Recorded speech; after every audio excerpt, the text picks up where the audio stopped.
Thank you for joining us once again here on Go, only on Shaw TV. We have a great show coming up for you today, including tell you about some special houses along the Sea to Sky corridor, including an awesome Halloween decked out house and also special Teahouse here in Whistler brewing up some delicious beverages. But speaking of deliciousness, I'm here with, oh, that sounds funny, Kelly Hand, event director with Cornucopia, which is an 11-day event coming up here in Whistler celebrating the best of BC and beyond food and wine. First of all, Kelly, thanks for joining me. You're welcome. Yeah, so tell us, what is this event all about? Like I said, coming up November 5th to the 15th. That's right. Celebrating food and wine. Yeah. But what's the itinerary this year? Oh, wow. So Cornucopia is about the culinary excellence of Whistler. It's about bringing people to our town to experience the talent here, the bounty of Whistler and neighboring towns, Pemberton and beyond. And bringing in the beautiful food and wine in BC and beyond. So the itinerary this year is the 5th to the 15th. There's over 200 events. Wow. And like you said, we're celebrating local cuisine as a big part of it, but we don't realize it's people around the world, as we said, BC and beyond. Give us an idea of some events taking place this year that people can look forward to. Yeah, well, Cornucopia is always anchored by the Crush Grand Gala Tasting. So that's on November 7th. We'll have over 65 wineries. Yeah. We have brewed the BC Craft Brewers Guild Winter Beer Market on Sunday the 8th. Okay. From 2 till 5 p.m. So that'll be a busy brewing, one. Yeah, craft brew excellence from around BC, bringing their winter ales to taste to start off the winter drinking season. And then we have the picnic, new this year, which is a true celebration of Whistler's culinary excellence. So it's attended by Whistler restaurants. It's the launch of the Chef's Choice cookbook that's being put out this year by Peak News Magazine to celebrate their Chef's Choice column that's been in the paper for years, maybe even decades. So those restaurants are bringing out the recipes that they're showcasing in the cookbook to that evening. It's going to be paired with drink options from up and down the Sea to Sky corridor. So it's a real Whistler celebration. It is. So the picnic is new, brewed is new, always anchored by Crush. And on the second Saturday, the Grand Tasting Poured, which is a spectrum. Anything that you would like to taste will be there. It's great. It's keeping Whistlerites local is the main thing, right? Yeah, that's right. Yeah. And there's I've gone on your website, I think about, 100 events or so? Over 200. Like 200, yeah, holy. over 11 days. Yeah. So as we said, this is obviously, I think, to keep the shoulder season, busy, but also food is a big part of it. Why the need to start this? It's now in its 19th year. 19th, Why start this in Whistler? There is so much talent here, and it's an event to celebrate, get together, connect as a community, and share what we have to anybody and everybody who wants to come and taste what Whistler has to offer. Yeah, it's all getting bigger, the foodie scene and everything. Yes, absolutely. For sure, and we're going to try some of that food later on in the show also. But let's talk about one other thing you offer as part of the event. It's kind of neat, a health and wellness retreat. That's right. Yeah, tell us all about that. Yeah, so Cornucopia is a celebration of food and drink. And from gourmand, from locally farmed food to the wellness movement. And that's a big part of Whistler, and it's a big part of who Whistlerites are. So we're bringing yoga, meditation, cooking workshops focused around what's new in the wellness movement. And we're wrapping up, that expands throughout the entire 11 days, but it's also wrapped up in a 3-day retreat if you so wish to come and commit to the retreat, come up, have daily yoga, have it hosted by holistic nutritionists. And in the evening, after you've done the full days of health and wellness, enjoy the Cornucopia Grand Tastings at night. Nice. A bit of health, wellness, and wine. Yeah, and sweat out that wine the next That's day, right? Absolutely. Yeah. Okay, well, more with Kelly later on in the show. She's going to tell us where you can go to purchase tickets, also hotel packages you offer as well. So stay tuned for that. Let's go to our first story of the day here on Go. Let's meet one Whistler environmental advocate whose passion for his work has recently garnered him an award. On a beautiful fall Monday morning such as this, heading into the office can feel like an even harder feat. That is unless you're Arthur DeYoung. I don't think it ever loses me on any day that I have one of the most, if not the most privileged office space in the world. That's because Arthur's typical day at the office begins by jumping in his truck before setting off to explore the place he's called home for well over 30 years. However, Arthur isn't your typical mountain planner. To really break it down, what I'm doing is integrating environmental value with economic value.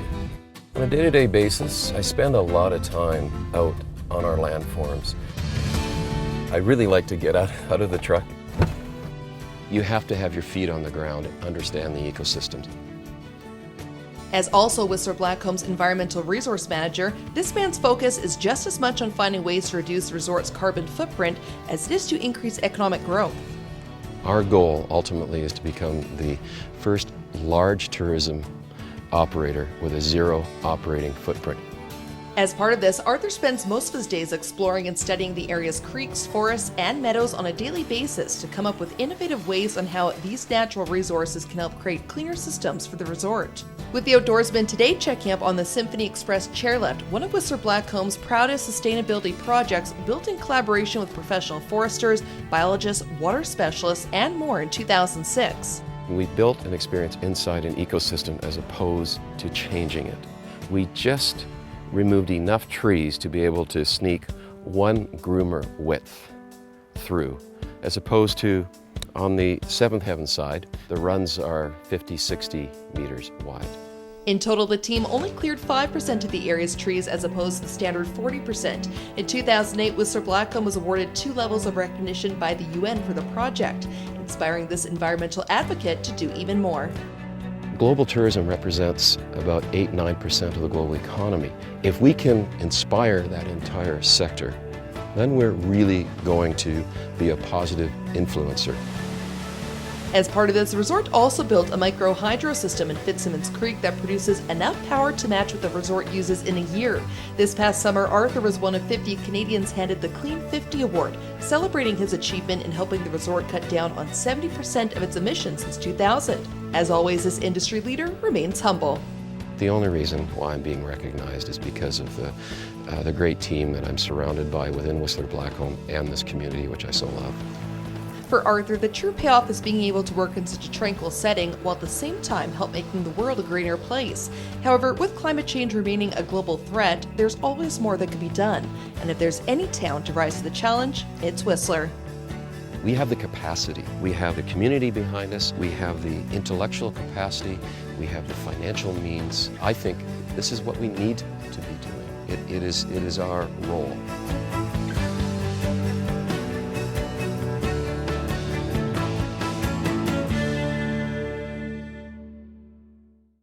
I'm here with Nita Lake Lodge Executive Chef Dean Hosick, who's going to be the main guy at the helm for the events at this year's Cornucopia. Dean, a lot to prepare for. You guys are taking part in 2 events here, I know. Yeah. Let's talk about the first one people look forward to on the 6th. I'm joking, I like the name. Champagne Secrets. Champagne Secrets. What's this all about? We're teaming up with 2 great chefs from Vancouver this year for Cornucopia. The first one is Chef Monty Lau from Secret Location. And we're going to do a 6-course menu, and we're all each going to do 3 courses. And we're really excited about it. Yeah, and it's a full event, as we were saying. It starts that people can check out a pop-up store, look at different boutique items, fashion wear. Yeah. Then we've got the course, obviously, the full meal. And then afterwards they get their champagne. Yeah. What goes into planning the menu for these kind of events? There's so many chefs in BC taking part in this. How soon do you prepare, and what's kind of thinking into it? We've been working on this event for a couple months already. First off, we decided which champagne company we're going to use. So we read up on the notes on the tasting of the different champagnes that we're going to be featuring that night. And then we put our heads together, met in Vancouver, and put a menu together. Went from there, right? Yeah, it's nice. I've never heard of champagne being used for a recipe, but we'll see later. You're going to demonstrate it for us. I do have a dish ready. Yeah, and if people can't make the one on the 6th, also on the 13th, November 13th, Into the Wild. Tell us about that one. That we're teaming up with Chef Jefferson Alvarez from Vancouver, and we're going to do a dinner that features some foraged items from around the province. We're actually going to get together and do some foraging in Squamish next couple weeks here, and that's going to be a 10-course dinner featuring the wines from Stag's Hollow in the Okanagan. Yeah, amazing. And they're going to have the wild theme you're saying here, yes. And everything. The dining room's going to be converted. Yeah. Why do you like taking part in Cornucopia? Nita Lake Lodge has been doing it for 5 years. What do businesses get out of it? Lots of exposure, lots of people that maybe haven't been up to the Whistler area. They know that Cornucopia is a major event, and so they come up and they get to experience some of the greatest food and wine pairings in the world. Yeah, can't beat it for sure. Yeah. And how have you seen the food industry increase here in Whistler? You said you were in the Okanagan for 25 years. Yes. Interesting, but what's the scene here in Whistler we're seeing going forward? It's exploding, you know. Vancouver is always the hot spot for food, but Whistler is right on its heels, and hopefully we'll overtake Vancouver one day. Yeah, well, something to work towards for Absolutely. sure. Okay, Yeah. so Dean, let's head into the kitchen. Okay. You're going to show us a pan-seared duck that you're going to make. Absolutely. Okay, Dean, so you're going to plate up what you're going to be serving for your fourth course at Yes. the event. Yeah. Walk us through it here. Okay. We have the wild rice stew. It's got a little bacon, carrot, celery, onion. Now each of the courses has a yellow component on it because it's a yellow party for the Veuve Clicquot, right? Right. So this is the yellow component on my plate, which is the carrot and onion puree. And I have the pan-seared duck breast. Now, what makes duck such a delicacy? It's something that you probably wouldn't cook at home. You know, everybody seems to eat out when they have duck and leave it to the professionals to create a perfectly cooked duck breast. Yeah, how about the presentation? It's amazing. And for the finishing touch is a sour cherry jus, and the cherries are actually from the Okanagan. I brought them with me when I moved out here. Amazing. Is most of your meals you cook here local, like within BC? It is. Yeah. I've teamed up with a farm up in Pemberton this year, Root Down Farms, and we've done a lot of major events this year with them. Everything from Feast of Fields to Brewer and the Beast to Dish and Dazzle in Vancouver. Well, speaking of delicious ingredients, the Whistler Teahouse is full of natural, fresh products. As we find out this next story, it isn't just tea grannies lining up. It's a drink dating back to the 16th century. For Yulia, it's the only way to start the day. It helps me to wake up every morning. I love it because it's strong, I love the flavor. Which is why the soft-spoken Russian was so upset when, upon moving to Egypt, she discovered her home's black tea wasn't very popular in the Arab country. There it was difficult to find a good tea. When my husband went to Russia, he always brought for me. Fast forward to 2012, and turns out the mother of three had the same problem after moving to Whistler. And so, in the fall of 2014, she approached her good friend Sylvie. It was a pleasant surprise.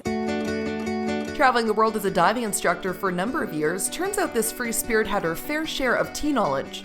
Whether you go to Asia, Africa, or South America, there is a culture of drinking teas or herbal teas. And so, the two opened up Whistler's first tea house in January 2015. With the resort town attracting a large number of South American and UK tea drinkers, the quaint space located in Whistler Village offers over 30 freshly made natural teas from around the world, along with the team's own specialty brews, including fresh fruit, herbs, and ginger to satisfy all tea grannies. We have a pretty good selection of black teas. We have some really nice greens as well, and herbal teas. The whole health trend makes it really popular. When friends come at our place, we usually ask them, hey, would you like a cup of tea? I have a new one. Would you like to try? And this place, the same. Of course, what would a cup of tea be without a proper teacup? At the Whistler Tea House, customers have a full shelf of both vintage and modern china to choose from. For this Whistler mom, it's these details that have made the bright gathering spot such a warm and rare find. As you can tell, I'm from the UK, so very into tea. You know that there's a little effort put into the tea, so love it. Before I come to work, I always come here first. It's like coming to your home, like in your backyard, and then just having some nice, cool sip of nature, Mother Nature out there, yeah. And perhaps what makes those sips of tea so good is the traditional practices behind them. Very often you have a ceremonial preparation that can vary. In matcha, for instance, is one that is really important. People are present and really careful in the preparation. As part of this, Yulia and Sylvie go to great lengths not to talk while preparing many of their servings, including this frothy traditional Japanese drink made from crushed green tea leaves. This one is a traditional one. Mate, it is traditional from South America. It is a very, very popular drink and very important part of the culture as well. What is interesting is that traditionally mate is not something that you will drink individually on your own. It's something that you prepare to be shared. With the shop quickly becoming a community gathering spot, today it holds numerous public workshops, mom meetups, sewing nights, and more. I think it's my favorite thing about this place is the people it attracts. They're really, really beautiful people, all of them, very different. Seeing those people drink one of life's greatest pleasures, well, that comes in a close second. I love to share my passion with them, so I am so happy when I see people here.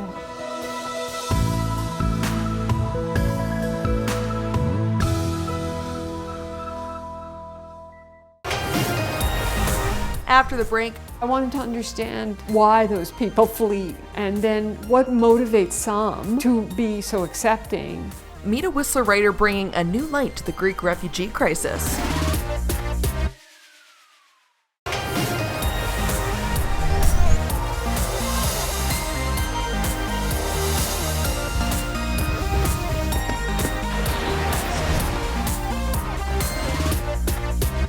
Welcome back from the break. We're here on Go this week gearing up for Cornucopia, happening November 5th until the 15th. It's an 11-day festival celebrating the best of BC food, but also wine. Many events you can take part in, over 200. And here to talk about the wine portion is Olivia, head sommelier with Basalt Wine and Salamaria. Hopefully I didn't botch that too much. You got it. So tell us a little bit about the events you're hosting here, starting with the one on November 9th.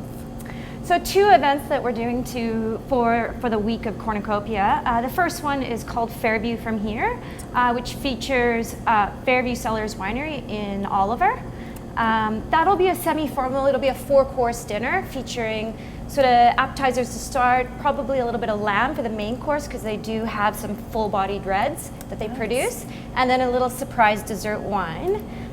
The second event is featuring Moraine Estate Winery, which is a sort of a new up-and-coming winery on the Naramata Bench, and that'll be a little bit more casual. It's going to be a picnic. We're calling it Picnic at the Rock, and it'll be a little 3-course luncheon, family style, featuring charcuterie and cheese and appetizers. We will have a representative from the winery also facilitating the event, who's able to talk about the wine. Yeah, no better way to learn about it for sure. Yeah. But also to drink it as part of it. So Exactly. let's get that going. It's never too early. So lead me through this one here, the first one featured the first night. So this is a Sauvignon Blanc, which is produced on Bill's estate. It's a 10-acre estate. Bill's known for his viticulture practices. He uses very, very low yields, and his wines are known to be incredibly concentrated and rich. So this is a zesty style of Sauvignon Blanc, but it also has undergone a little bit of malolactic fermentation so that it does have a little bit of this quality where it can be paired with rich foods as well. All right, let's try this out here.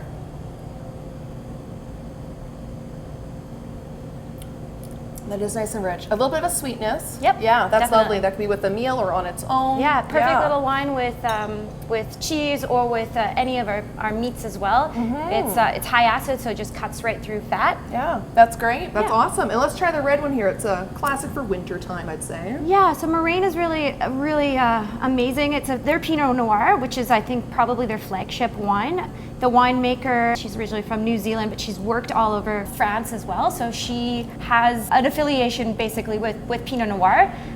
She likes cool climate varietals, and the Okanagan is up and coming for their direction with Pinot Noir. Yeah. It's also a great wintertime wine.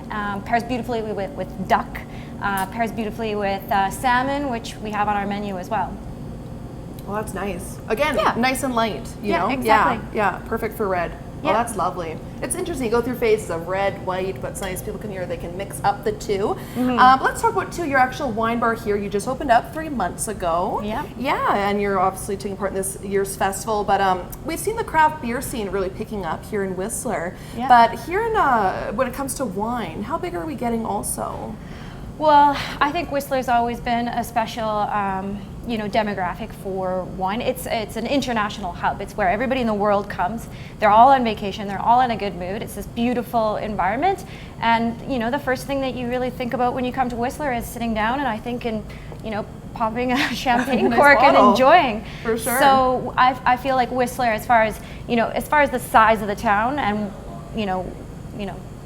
So what like we do here, we're way ahead of the game as far as knowledge about wine and supporting wine sales and supporting wine bars. And Cornucopia is a perfect example of how we can actually spend a week or 12 days just focusing on food and wine. So it's pretty amazing. It can only get bigger from there, the scene. So it is getting bigger. Every year it's bigger and bigger. So. Okay, well thank you so much, Olivia, for joining me. Pleasure. Yeah, appreciate it. Okay, let's start to our next story on the show here. What goes well with a glass of wine, of course, is a nice book.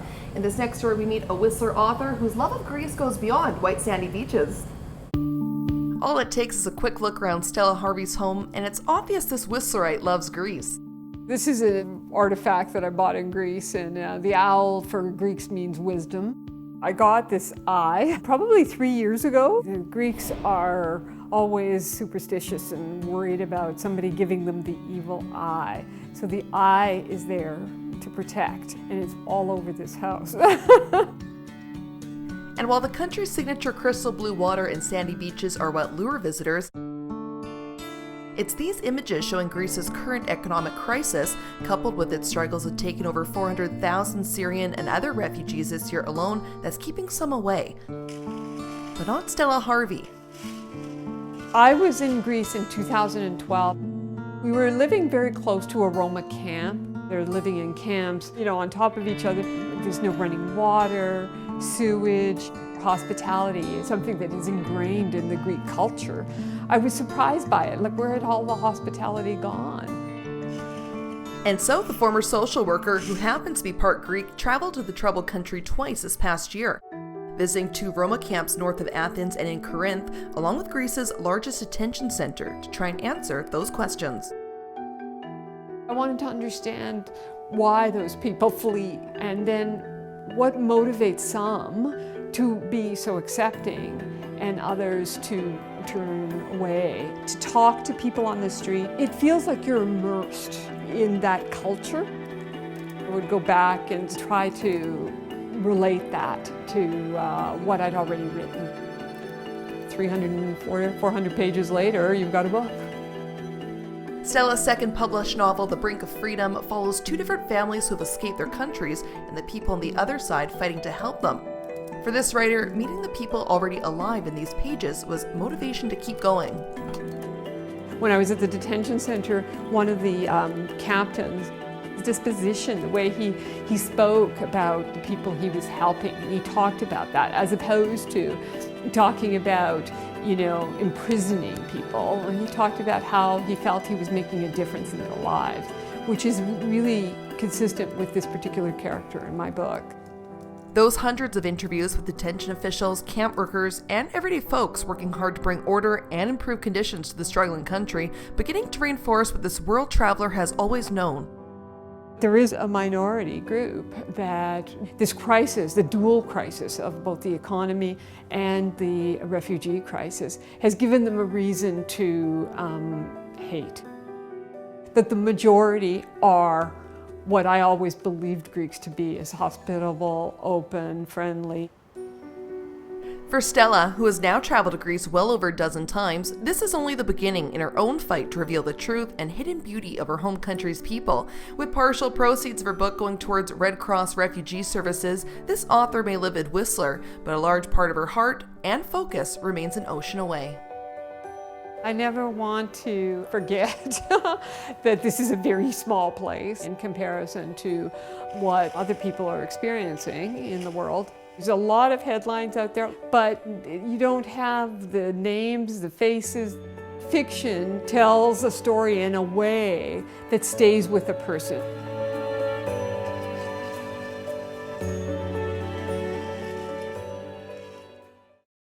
Stella's book can be purchased at Armchair Books here in Whistler and also all major bookstores across Canada.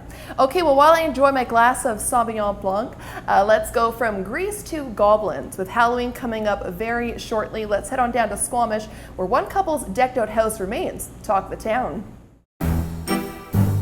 If you're a fan of ghouls, goblins, and sweet treats, Janice Vecchies's home is a place for you. We probably get as many screams from adults as we do from the kids. This guy is new. I always know when your time has come. I'm hoping he'll scare a few people. In an age where people and information travel at warp speed, this haunted house located at 40448 Thunderbird Ridge is a place where people can rely on these evil cloaked skeletons and pretty much the rest of the Halloween display to be set up exactly where it was last year. We missed a spot there. Well, you fix it then. But Janice and her husband Luciano first setting up what remains one, if not the best decorated house in Squamish, close to 35 years ago. We started with one set of red eyes in an upstairs window.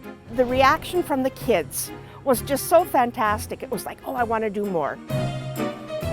it kind of sneaked away on me because he was purchasing, and I was not aware of it. My garage is half full with Halloween paraphernalia. Every year, close to 300 trick-or-treaters, both big and small, travel from as far away as Vancouver to come and see the now jam-packed lawn display on Halloween night, with this a common sight for neighbors the minute it goes up. Take a look at the time that it takes to install all of this Halloween decorations. It's wow. We come usually 3 times a day. We come in the morning on the way to school, we come on our way home from school, and then usually we come see it after dark. Go ahead, take one. And besides the sweet treats, screams, and newest 25-foot cat, what makes this place so special for Janice and Luciano is the memories behind the items. Before the internet, I'd scour magazines, came up with little ideas. This is a spider. He's probably about 20 years old or so, made out of pipes. He's aging, but he works. Janice also using the back of McDonald's drive-through signs to create the home's signature window panes, with this construction worker also making a thing or two. He asked me one day if I could make some coffins for her, and I kind of reluctant about it, but I went and bought some wood, cut it up and made them. It makes her happy. With the Bacchiases one day planning to leave this home, the purchase of this now famous brick house comes with one stipulation. Whoever is going to purchase the house, she will ask him if they're willing to continue. The odds of that happening? Only if you find another crazy woman like my wife. I've always been a bit of a prankster. I kind of get in trouble for that every once in a while. A couple times I've thought about stopping, but kids enjoy it so much. With this grandmother already planning for next year the minute this Halloween is over, her garage may be cramped, her bank account a little lower, but you can bet all of your candy's worth this display will be back next year, with a couple additions of course. It's just something that's fun. And people like to have fun.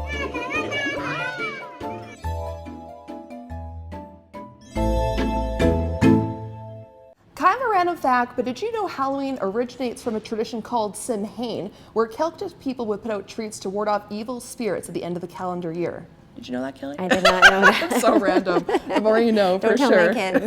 You're not even focusing on Halloween, I'm sure. Cornucopia. Yeah. I have to. I have a 2 and a 5-year-old. So, there you go. Yeah. All right, so that wraps up today's show. Like we said, Cornucopia is happening on November 5th to the 15th. Yeah. The biggest thing, how can people get tickets? Go to whistlercornucopia.com. And you'll see all of our events there. The tickets are easy to find, as well as our lodging packages, which can also be found on whistler.com. Yeah, tell us about some of those packages. Yeah. I'm sure you get people that come and stay for days at a time as part of this. That's right. You can get hotel packages as well. Yeah, so for instance, accommodation, a hotel night plus crush starting at $89 per person per night. Yeah. So find that and more amazing deals at whistlercornucopia.com. Okay, Yeah. and be sure to tweet all of your photos also enjoying Cornucopia, Cornucopia Wine, you can find on Twitter. At Cornucopia Wine. Yeah. Perfect. Yeah. All right, well thank you so much for You're joining welcome. me. Thank you so much. All right, well that wraps up today's show here on Go. Again, send us your pictures as well, enjoying the fine meals, wine, all the festivities here from the 5th to the 15th. You can follow us on Facebook and on Twitter. And as always, view all of our footage, including other festivals we've covered on our YouTube page. Just visit the link on the bottom of your screen there. Until next time, I'm Vanessa Ybarra.